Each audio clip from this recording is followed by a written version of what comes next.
about none of them niggas that scheming, we know them your partner gun. I don't want to hear about none of them hoes you been fucking, they broke more than bitches. Back, the fix. Young Zeke TV, Melvin Farmer in the building. What it do, my man? Oh man, nothing, man. Let's get this shit flowing, man, and see what we got going on, man. Good to be here, youngster. Let's make it happen. Okay, let's make this happen. Okay, I'm hearing it's a purge in LA, man. What you got to think about that? Well, it's a lot of shit going on out there. I don't call it a purge, but I know it's a war going on where internally on them streets, a lot of people are losing their life to senseless gun violence. Whether it be by friend, family, or foe, or even those that are here to service. So right now, it's been a lot of talk about watch the streets of LA, but you always have to watch the streets of LA, Los Angeles, Compton. So this culture is nothing new. But yeah, right now, it's a very dangerous location to be in. You're having home invasions, you're having smash and grab, you're having killing. Where one family member, the son, will get killed, and they're getting so blatant now where they killing not only the son, they come back, they kill the wife. So it's a lot of this is also, we must blame on Black Lives Matter and they continual pursuit, hollering out all Black Lives Matter when the police kill somebody. So what would make you think when this type of activity is going on in inner cities that they're gonna respond when it's happening amongst their own? So right now the city know that it's free to do what they want. Okay. Recently Draco the Ruler was in a concert and he got stabbed in the neck and he had his crew with him, but they was mobbed by a big mob. But a lot of people saying, how did the big man get hit? You got something to say about that? Well, they kill presidents over here in the United States. Right. They kill presidents. Right. It ain't no such thing as an accidental death to me, as much as I don't see death. The way when you was born, you was always one breath away. But shit can happen so fast, man, and somebody can lose their life so quickly. Nobody knew life could be taken. So it's nothing new to me. It's nothing new to me about the loss of a life and how suddenly it can happen in all sort of ways and all sort of manners. So at the end of the day, he was a big man, but sometimes you can get in a situation where you're outnumbered or things slipping. No more different than Nipsey Hussle. He was a big man. Right. Sometimes he got touched right in front of his stuff. So this is nothing new. Look at Tupac, Biggie Small. All of them had paid protection. It's called putting you to sleep. And when you at this game in the war, when you don't have your shit ready, when somebody else come on, see, it ain't about gun control. Mm-hmm. See, that's for the nation, gun control. Don't nobody on these streets carry no gun that's legal. Right. While we on this subject, man, back then they said some top executives had secret meetings with record label executives to build penitentiaries, and they wanted all the rappers to promote, the gun violence, rap, and they rap, so I guess it can brainwash the youngsters. So if they get the rappers to make the youngsters shoot and kill each other in the streets, they can get them in the pen and they kill each other. And plus, they making money off of them while they rapping. Mm-hmm. You got anything to say about this? Well, it's education over incarceration when it comes to the youth today. And a lot of times these youths are chasing the image of these rappers and actors and entertainers on the images that they depicted from a culture which we just got to be talking about, which this ain't no 48 hours where the camera in and the movie in and the credits roll. This is real reality TV, real life instances where those that read, it's a life that a lot of us breathe and live. So at the end of the day, now it's not that cool being up in here, but we're being exploited. Mm-hmm. Where the white man controls the type of images that are being portrayed, and we have to create our own platform to where we show other images other than just those. Everybody you got different sections in the newspaper. sports section, entertainment, front page, local news, stock market. Everybody don't write the same way. Everybody don't read the same way.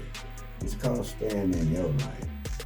So when it comes to that, I believe in freedom of speech. Anybody has the right to speak. Now, do I agree with what the images being depicted? No, because I know it has a negative impact on a lot of people's lives. So at the end of the day, these rappers nowadays, when they used to, in my day, they just battle rap. Right. Now they taking it to the stream like they watching some goddamn dream where they watching and playing Nintendo to where people are losing their lives, talented people. Draco mother, I had a conversation with her through another friend for that. So you never know who people know. And I see the human side of when a Draco the Rooter gets killed, whereas y'all see the images that be depicted. I see other family members more in depth. So that definitely needs to be addressed. The exploitation of the rap game. Right. Well, it's getting ridiculous, man. These rappers killing each other, man, over nothing, you know. Man, it seemed like once you get so much money, man, you wouldn't be on to nothing like that. You'd be on the other things, like building for the community, giving back. Like Dolph, that's what he was doing. And the good ones they take out, man, and the ones that ain't worth nothing, they let them fly free. Yeah, but a lot of times you got to pass to where you have money like Dolph and you give back, but then that's when that player hate them come out.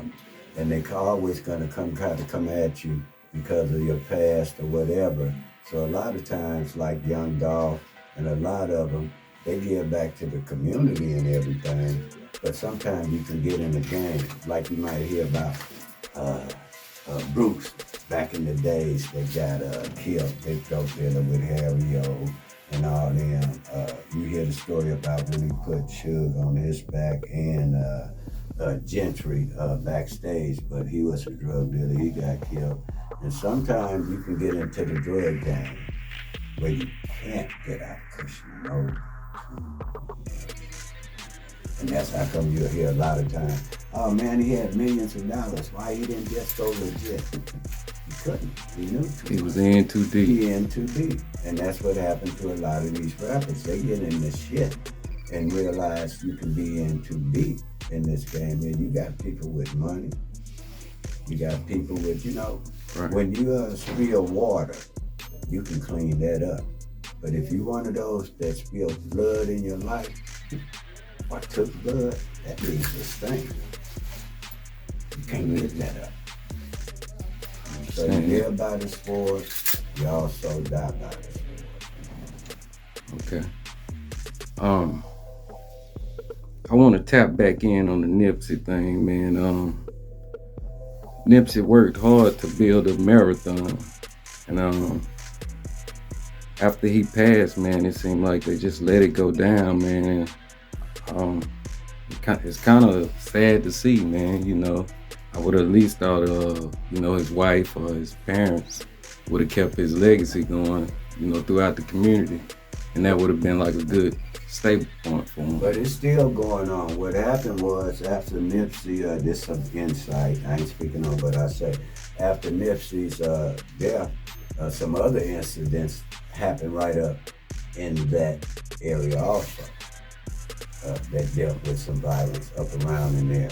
So that's when Sam and them, they're really still thriving, but they're in New York now. Marathon has moved to New York. Sam and them is doing business down there with Steve LaBelle. Big U is hosting on a World Star check-in. WAC 100 doing things out there. I'm going to do things in New York. So what happened was they shut that down because of that. But also you have a process of gentrification that's going over there because of the Ram Stadium. So they get rid of things that they call undesirables as far as eyesores to the white man. and they can use that property up in there for something else. So a lot of stuff historically, and this is not saying what I'm saying here, a lot of stuff that are vital icons of our community are being displaced because of gentrification. So let's not forget that, and that's one of the things that Nipsey Hussle was trying to do, to keep property within the community where we could stay striving as a village of our own. So in that regard, he was doing a lot. Right. Do you think that Nipsey was killed by the FBI, or it was just a freak accident? He got into it with one of the homies in the hood. Well, there's a lot of conspiracies behind it. Yeah, and that's exactly what it is. A conspiracy. This is how I'm gonna answer that. When I hear his mother say she missed her son, right, that's a word I'm gonna take. Right. If she say he's gone, or the daddy in the family, that's a word I'm gonna take. The word of a mother that's grieving. Right. Nipsey was doing a documentary. I forget the doctor name, man. And they was speculations is that they didn't want that documentary to get out, and that he was killed before he can put it out. Well, I've heard that theory, amongst other things. Let me tell you one of the experiences I had with Nipsey. I was talking to Big U. This in 2016, him and Lil Sody going in it on the social media and making songs and all this. So I asked Big U, man, why don't we try to get little Nipsey and Lil Sody to do a song together, bring a little bit of dialogue amongst one fraction. So we had agreed to that. So as far as a conspiracy, once again, I can't say what was the motive or whatever it was about Nipsey, but at the end of the day, it was a senseless act of violence that could have been avoided. The only thing that was stronger than a man's pride was a mother's love. I'm not gonna sit up here and waste my time about conspiracy when the only thing I can put my hand on the Bible is the young man lost his life senselessly. That was a part of my community in which I grew up, and I know quite a few of his family members, and I know they miss him terribly. And that's what I try to preach, that it's not worth it, the things that they're doing up in here where they are shooting each other when they should be trying to come back and give back to the community and making a salt in our name. We have to have better representation in that hip hop, and they have to be held responsible for the things that they can clean it up. They the closest one to the problem. All right now. Okay now. R.I.P. God bless his soul, Monster Cody. Yeah. Okay. I was watching the interview, man, and I ain't trying to be messy or nothing, but I heard you say you and Monster Cody bump heads one time.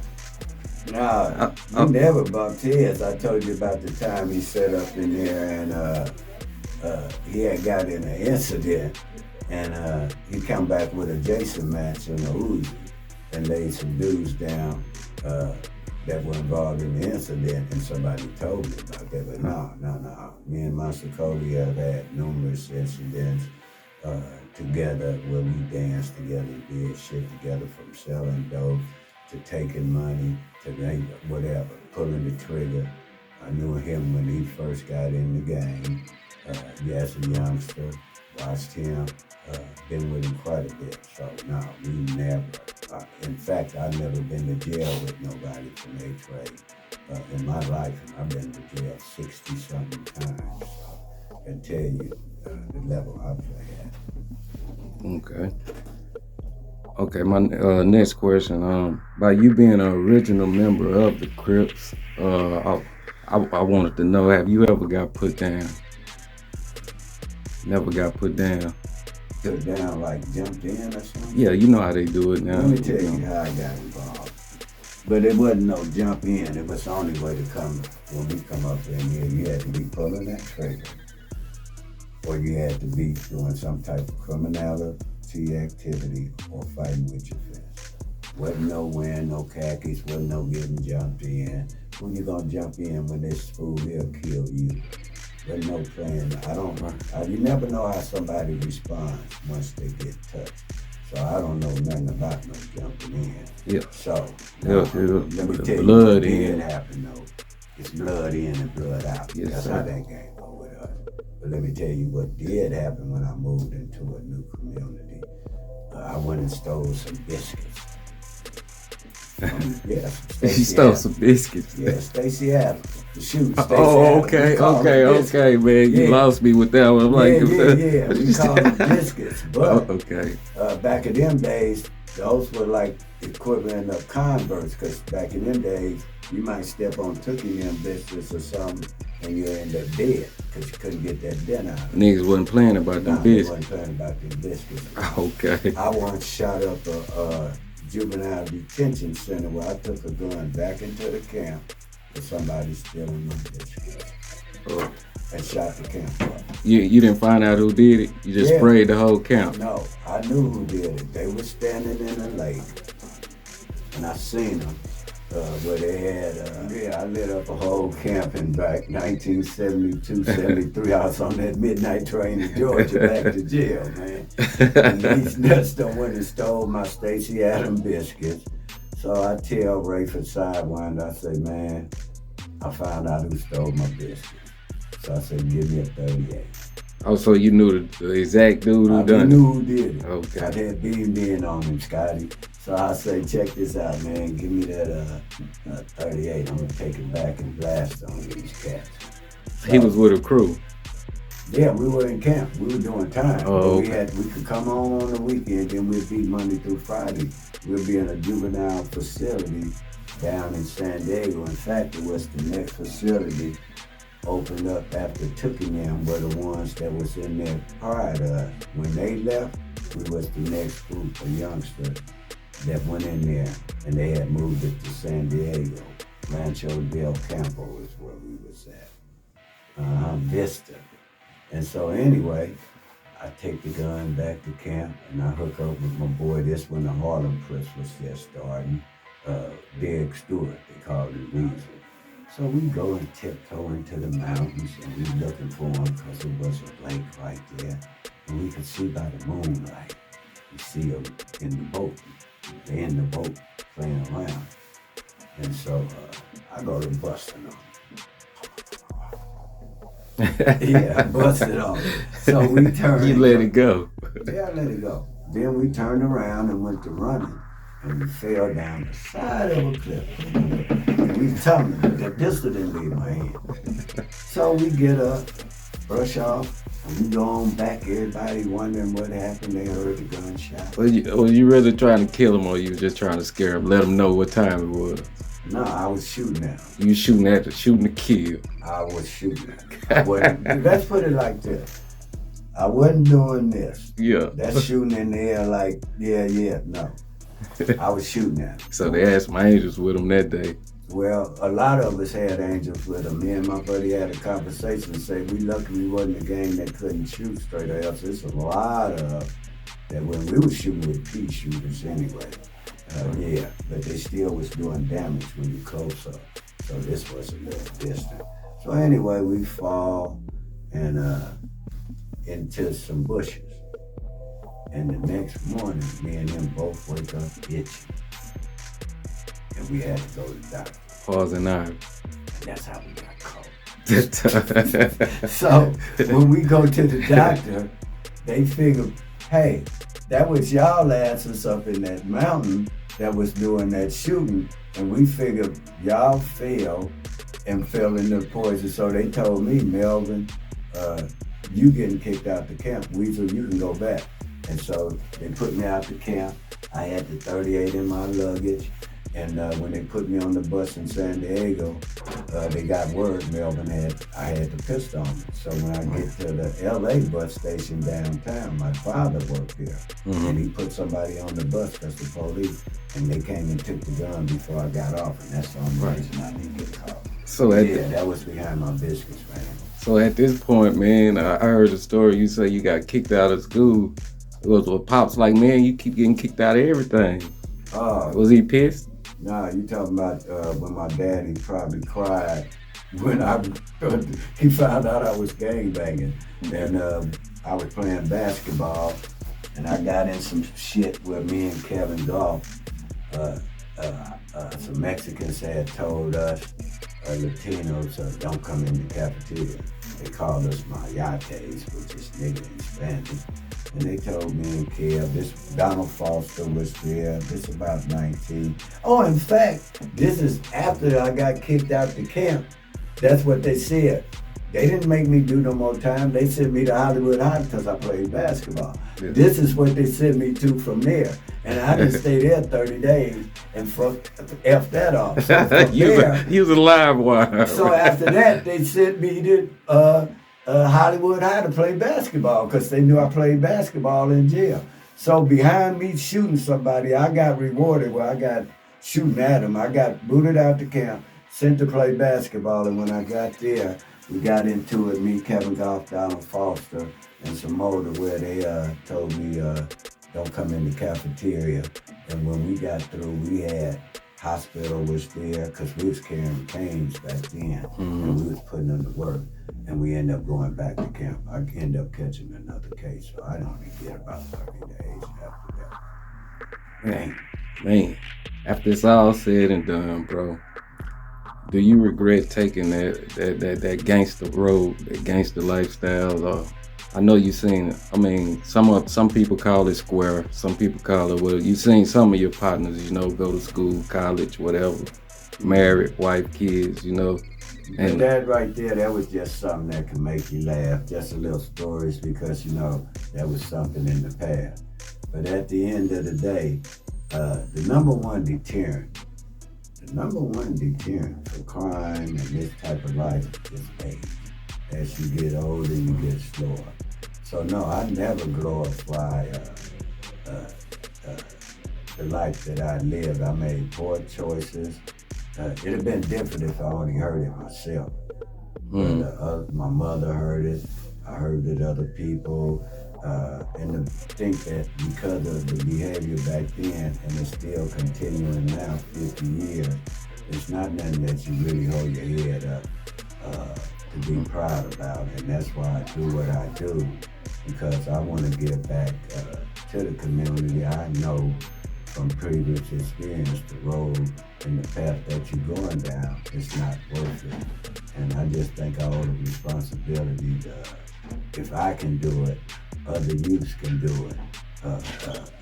And I just think that it's in me to do that, and it's in the spirit of me, because I've always been a spirit guy. And you know, I want to be, I'm out here also to go and check in and look at some Bible college, because I want to be a reverend. Right, I heard about that. So I'm also out here for that, in a real serious. And man, I wish you well, man. Yeah, I respect that, man. Yes, sir. So at the end of the day, that other stuff just for play. What is Melvin Farmer doing in the community? Man, I'm proud to say that we're launching a show called Hidden Corners, which everybody know I do on social media every now and then. But that's with Hollow Vision Film and Production, CEO Angela Williams, videographer Amari, who you just met. And we formed a joint venture where we're going to start producing and creating our own content, but also controlling it. Also, I'm part of a SBV that's helping to secure black villages, where we're going to have a effective black training program for families, to where we're going to have an 8-week course to help effectively train black families. If you're in the juvenile system, where you're awarded according to your family need mentorship and bridging that gap or not. This is sponsored by St. Mark's Church and 3 or 4 Revers. We also have a documentary that we're producing with Platinum City, Golden West Platinum City Entertainment with Freeway Rick, Harry O, Above the Law, chill of fathers in hip hop, and it's called The World Epidemic. Senseless gun violence that's getting Ice-T, narrated by Trey D. We got Bone from Bone Thugs and Harmony. There's a whole cast of inner city guys. We are looking into Snoop being involved, Game, Ayatollah Marvin. So that's along with fathers in hip hop. So we got that. Credible Messengers, where we doing podcasts and this sort of stuff, to where we are helping the community work with mayors, Homeland Security, mentor children.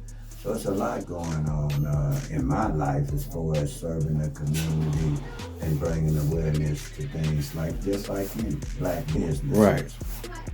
That and I respect that, man. And that's why I'm bringing I was getting to your past, and now we in the future. People have a past, you know, they go down roads that they don't want to go down, and you get older and smarter as your brain develops, you know, and you showing people that you don't have to live that lifestyle. You can go back and give back to the community.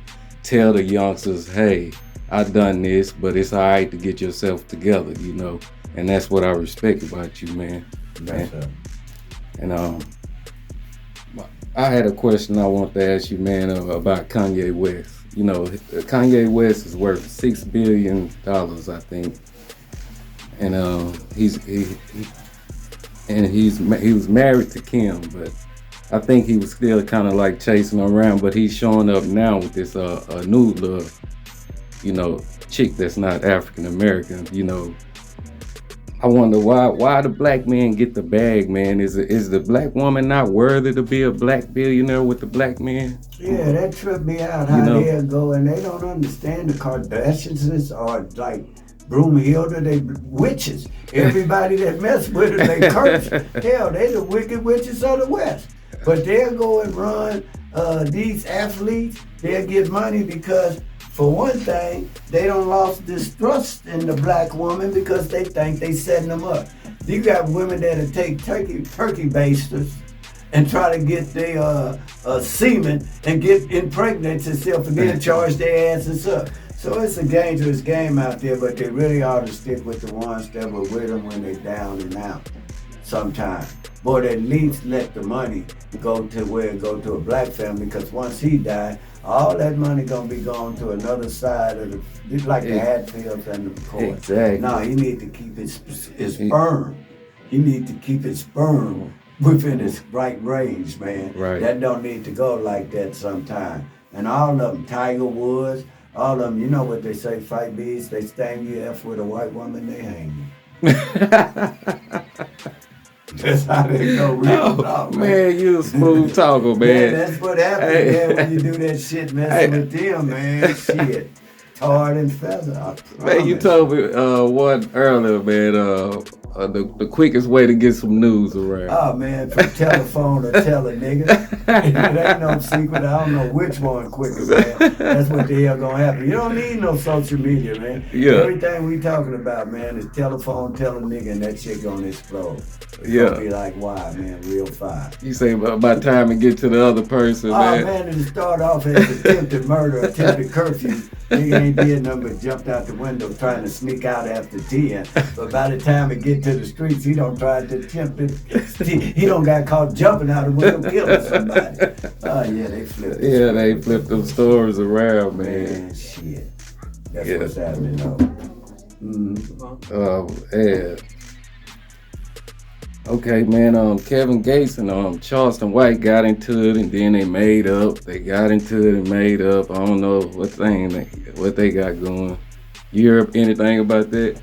Yeah, I just had something out about Kevin Gates, because Charleston White set up in there and whatever he did to Kevin Gates. But now, you know, we have allegations that Charleston White assaulted a 16-year-old youth at an event, and also that Charleston White has been banned out of Fort Worth and Dallas as far as being around children. So when we're talking about Kevin Gates, my question to he is, You know, we've known out his own admission that Charleston White has said he was a rapist. You heard it out his mouth. He said it. He said he raped boys. He told his mother, I want to be a porn star. I've shown my penis on Facebook, indecent exposure and all this. So now I need to know, since Kevin Gates made the announcement that he admires his activism, I need to know what he think about it now, and him being around children where everything is coming out his mouth is sounds like a predator or a pedophile, and he wouldn't be around those children. So when it comes to Kevin Gates needs to let us know what is his opinion of Charleston White, who said he's a rapist, said being around people inappropriate. And we're also gonna have some later on news, breaking news, and you're hearing it first right here on Young King TV, that Charleston White might be getting ready to be charged with assault on a minor, to where he threatened to assault him. He is a minor female. It was a young 16-year-old youth. In fact, you're also going to hear about a physical encounter to where the uncle physically choked Charleston White almost out. So now this family is very distraught about what Charleston White did and the psychological and condition of his son, who he also called a faggot. He had to been restrained, a 40-something-year-old man, from attacking a 16-year-old kid. So Charleston White assaulted the kid, which is a boy. Yes, a 16-year-old, but assault doesn't mean you have to physically touch him. Right, it's right, also right. by force or fear. But he was restrained from trying to attack this youth. So that's an area that I'm addressing from a parental standpoint, to where that's unacceptable and he should not be allowed around. We need to do some fact checking, not only on that. Like I say, my problem, I don't waste time dealing with it on Charleston White. As you seen the last time he was here, he jumped his ass up. But he's always on Boss Talk. He's always free. Right. In fact, we'll be on Boss Talk tomorrow, and he's always free to come step to the mic if he want to defend himself. Because right now, there are charges that's possibly pending where Charles might be on his way to the jail, where he's going to really have to answer up to some things where we can really see the difference in when he say this Charleston White, the character, and we also going to look at out of his words, his characteristics and a pattern of abuse when it comes to our younger generation of children, and it must be addressed. Right. And Charleston, if you want to come talk about that on my show, man, you're welcome. Also, while you at it, have him answer this. What is the name of the school in Memphis, elementary school, that you just went on there where you was saying... Yeah, he went and spoke with some kids in Memphis. He didn't say the name. He said he don't want to say it. That's because he's been being kicked out, where they're catching on and heard exactly what he's been saying out his mouth. And they could be liable. And so those that hear this message right now and continue to support things where he's around children, you've been put on notice that you could be liable for his actions that may occur at your event. Let that be understood. You gotta watch yourself. But we gotta hear his side. Oh, it's always two sides to a pancake, no matter how small. But don't get caught up in falsehoods and the truth. If you want to really find out what's going on, sit us both at the table. So you don't need no split. I'm open to sit right here where we can sit anywhere in the world and talk about anything he wants. And you know what? And that's a fair that's bet. why I respect you, because that's grown man shit. We ought to be able to sit down and talk about our differences without us killing each other. He can step in. I'm giving him away. He can step to the mic. Anybody. Yeah, okay. That a fair bet? That's an invitation, Charleston White. We're gonna move on from that. So when you got in the game, man, And how did all this come to today? You know, the gang culture in LA, and from back when you started. Well, one of the things that's different than the culture in today, and in our days, we came in united. These cats are coming in divided. You got Crips kill Crips, Blood kill Blood. So the colors doesn't even matter no more. When I come in the game, it stood for something. You know what I'm saying? And it's nothing to be proud of. Once again, it's just black history being told to where you guys can put it on film. When I came into the game, I come in from off the west side with Tookie. And in fact, at that time, I knew Tookie before Tookie probably knew Raymond, because Tookie got introduced to Raymond through Donald Archie. Right. But I got a tape of a guy named Justin Baycott who caught the first murder that put the Crips on the map. In fact, it's the most important incident in really Crip history as far as to me that actually made it to where the Crips were known as a group of young men terrorizing Los Angeles. That's the Robert Ballou murder. But they had got into a fight. So this like the first time everybody ever heard of a Crip. Publicly. Mm-hmm. They were underground. They were known within the juvenile school, the junior highs, the high schools like the east side where Raymond and from. They've always had gangs, small sense businessmen. But I'm integrating on our side of town, so we didn't have older guys. The most you would see might be Tookie, Big Bob, and those that might be 19. So it's a different makeup. At that time, I was only 14. So when Tookie, Raymond and them came to, back then they used to have a record hop. That's a dance held by the boss Tom Cross. Raymond and his crew came, Crowdy Craig, Craddock, and all them that was back then. This probably happened in 1971. Although Raymond and them had an organization called the Baby Cribs or Cribs. Some were disputed, some won't. So that's up to interpretations.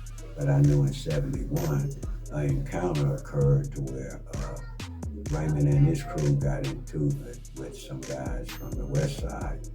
And from Big Bob's recountings of the testimony story, Raymond then wanted to know who was them guys that could fight like that.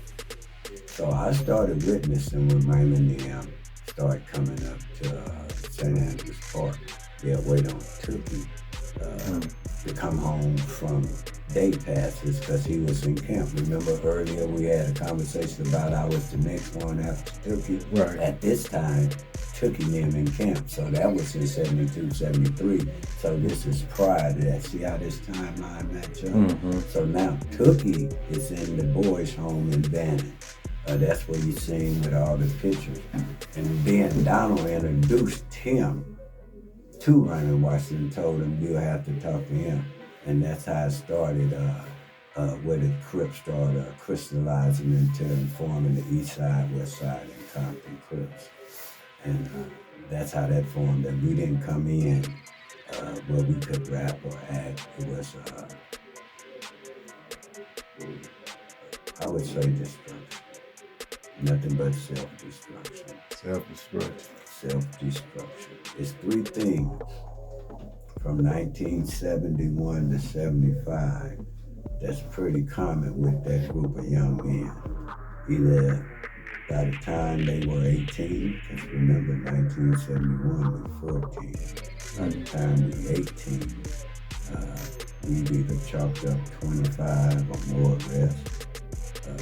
Numerous of my friends had been convicted of murder by then, or if they're still alive today, they've served over 25 years or better in prison. So I'm 2 out of the 3. I had over 30, 40 arrests by the time I was 18.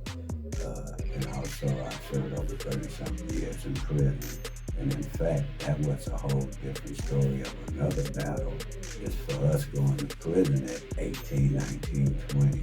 And now we got to fight the Black Panthers, the MPs, the Mexican Mafia, the Aryan Brotherhood, the Stoonies, Unorthodox, the Ponies. Now the tables don't turn to where we went from predator to prey.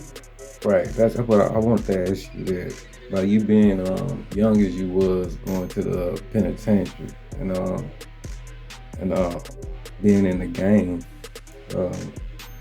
not saying that you scared or fear, but you know, man, every man. No, let me tell you, any man that would go to war and not scared is a fool for a fighter. Right. You have to have that fear. Same thing with Draco. Somebody had fear and fear enough to kill you. Okay. First day you hit that yard, they said they looking at you like you fresh meat, man. How you took that? I didn't look at that. What shook me was being young and then getting shipped from a town where I hadn't even been out my zip code, let alone on the bus to Grey Goose, heading up the river. And then you touch San Quentin, where we had a layover. And it had 5 tiers. I thought I was back in the days of Alcatraz. What it let me know is, this is exactly what went through my mind. I'm in some shit. Man. See, when you get up into that type of situation, you don't holler out, old homeboy, old mama, you holler out, old God. I had 2 life sentences where man gave me life, but God gave me a new life. That's why we sitting right here. Yes, sir. So, good, ain't he? Yeah, you have to have some type of fear. I've been chased, been assassinated, attempts on me from every race it is. Every race has an organization that will kill me or you because of the color of our skin. But we only kill each other because of the area we stay in. And that's a shame because that occurs. I can't help it. I can't move off 83rd and Western or 60th or 111th. It ain't my fault. But this is what happens. These are the conditions and the culture that exist today. And that's the message I'm trying to convey, that it's a better way, man. We're a brand, not a game. Those 2 things are not the same. Right. Okay. Right now, it's a cat in LA named Crip Mac. He trending, man. Have you ever heard of him? Yeah, I talked to, I know people, youngsters that do videos with Crip Mac. I've had discussions where I know intimately about others' thinkings on Crip Mac from WAC 100 and those guys that just look at it from a pure entertainment standpoint. So when you ask me something about somebody on the internet, I'm used to giving you from where I'm getting inside information. Right. I'm not looking at it from Crip Mac to Crip. I'm looking at it from a talent standpoint. From Charleston White, any of them. I managed Charleston White. I introduced him and put him in the game. I was gonna ask you that, man. I put him in the game. From the Charleston White reached out to you, and when he came to LA, and what made you entertain that? This is before he flipped the script. If he wouldn't have acted an ass on a Boss Talk, only question, people forget, I didn't even want to go on the show.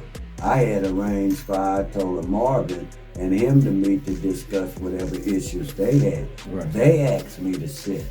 So, no, I wanted to ask the question, how did we go from this situation where I'm helping you out, we doing shows, we getting money, to where now you talking shit about people that you met through me? I introduced him and took him to Nipsey Hussle. Right. I helped him, and he helped me too, but we were partners. So I don't know what happened. So you didn't have a problem with him at first when he reached out? You didn't have no problem with none of that? It's 3 years. I saved his life. When you walk them streets in LA, I told you, they got a saying, it's easy to kill a stranger. Right. He'd have been chopped lip.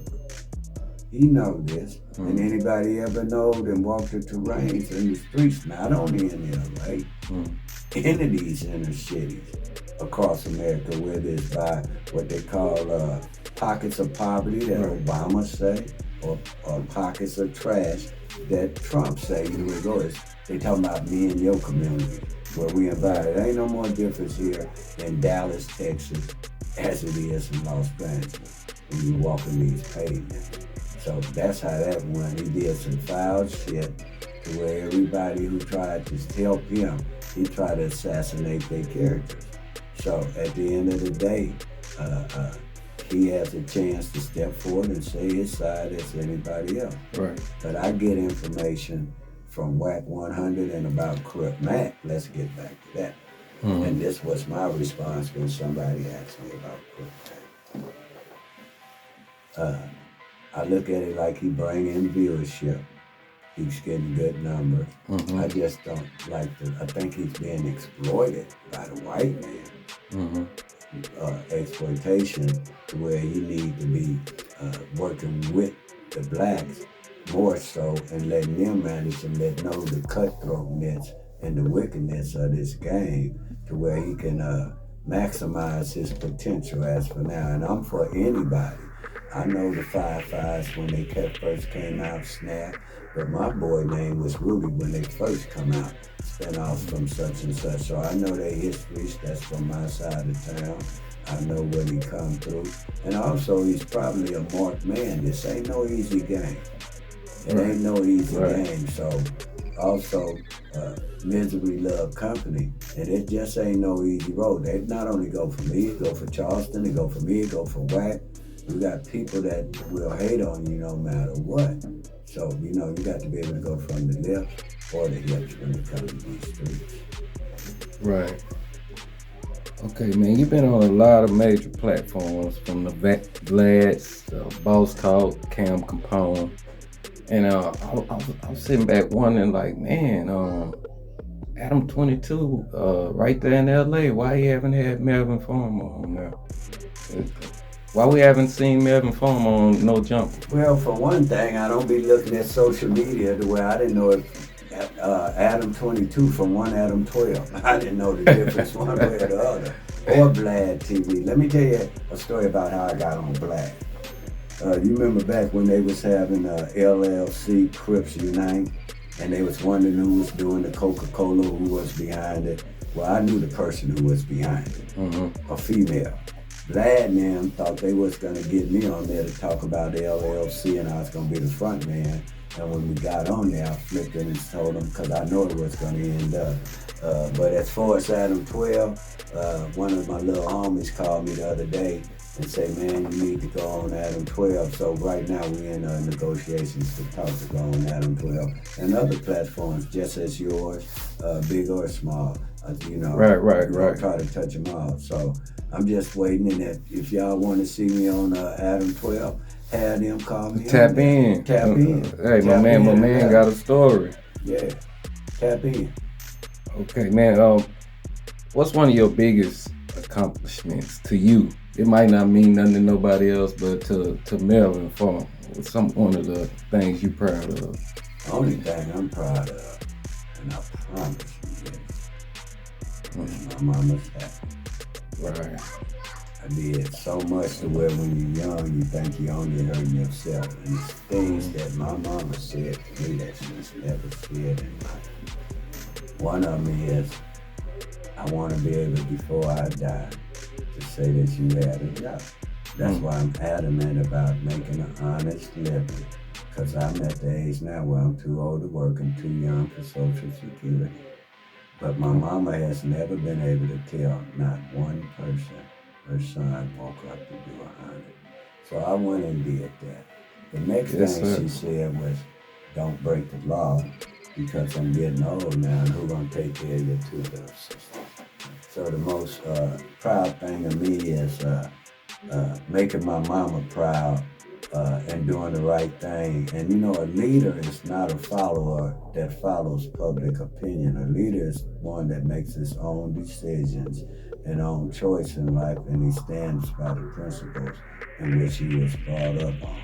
I never wavered from that. Not gonna waver from that. And that's my proudest accomplishment. I'm also proud about being put on this board of directors with this church, where 3 of them are white reverends, Christians, and the other one selected me to help mentor these families. SBV, like I said. But I'm also even more proud of being a credible messenger where I work for Morial Balls, a cabinet appointed position across the nation. So I'm proud about giving back and giving information that can save a youth life. That's what's up, man. That's what's up. What Melvin Farmer bumping in his car when he riding down the freeway? Oh man, right now I'm bumping Tupac's When My Homies Call. Oh, right. With my homies call. When my homies call, man. That's what I'm popping right now. Y'all need to listen to that because it's the exact thing what Tupac was saying real shit back then that are relevant today. So I'm like old school. So I'm listening to Tupac, Mobb Deep. I like the West Coast, the East Coast sound back in the 90s, the 80s, New Jack Swing. Because I had personal experience with them, because of my experience of being in the hip-hop game when it started through Michael Conception. A lot of people don't know I was growing up in there with Michael Conception and Grand Jury Records when the West Coast going so far back when DOC hurt his throat. We was at a tournament where Michael Conception was hosting there at El Camino. So I'm pretty familiar, but I like the West Coast, East Coast rap from old school where they were spitting knowledge as opposed to venom. Okay, that's what's up. If Melvin Farmer ran across a couple of million, what was the first big purchase he making? I'd probably build a shelter or something for the homeless in my community. I wouldn't have been give back. I know what I expected. I knew you was gonna say that, man. Because of the type of person in my life. Money doesn't mean to me when you're a jacker. Right. You want immediate gratification. Money I've waited, not counted it. But I've never had. I don't have a lot of things that the average person. But once again, if I would get a lot of money, it wouldn't be to where I would be spending it in a showboat and I would know what to do with it. And maybe that's the lesson in my life, where the things I've had in life that I've treasured, now I don't look at it as a treasure. So if I would hit the lotto or something, I know a lot of homeless people. I'll probably start also a political action committee for this thing to try to get them relief. I call it ISIS, an acronym, ICSS, Inner City Stress Syndrome, where I think a lot of people have mental illness just from the conditions that they're brought up in, no more different than being at war over in Afghanistan and they come back with post-traumatic stress syndrome. I think blacks and those that are brought up in that environment, in this culture and in the streets, suffer from some type of mental illness or illiteracy or something. I think that drug addiction and these things, I think those things need to be addressed more in depth on a local level where we're closer to it, because those are more closest to solving the problem. So that's what I would do with some money. I bring it back within the community. Right. Okay, now Melvin Farmer had a magic wand and he had one wish. What's that one wish he'll wish for? Unity in the community. I knew you was gonna say that, bro. I knew you was gonna be about somebody else. I knew it was gonna be about. I don't really like being interviewed about me. I really don't. I knew. I really don't. You for the people, bro. For you the do. people. And that's the real. Elderly to be able to walk, the kids to be able to come out on Halloween, which doesn't occur. To where on Halloween, no children can trick or treat because of gunfire, gunplay, 4th of July.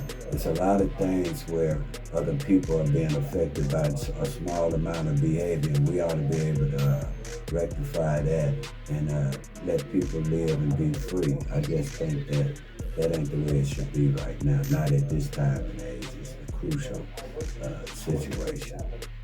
There it is, man. Melvin Farmer. Man went from being O.G Crip, one of the most fierce people, but now he turned that around and he helping people. He giving back and trying to change people's lives, man, and we respect that, man. Thank you, man, and tune in for Boss Talk in this year, but also tune in to Boss Talk Thursday to where we'll have O.G. Percy on there, and we're gonna have a Supreme Dallas Fort Worth boys with their ears to the pavement. That ought to be real news too, real exciting, and ought to be dope. And follow this show here with Young Zeke TV. We're doing it like that, man, and we out.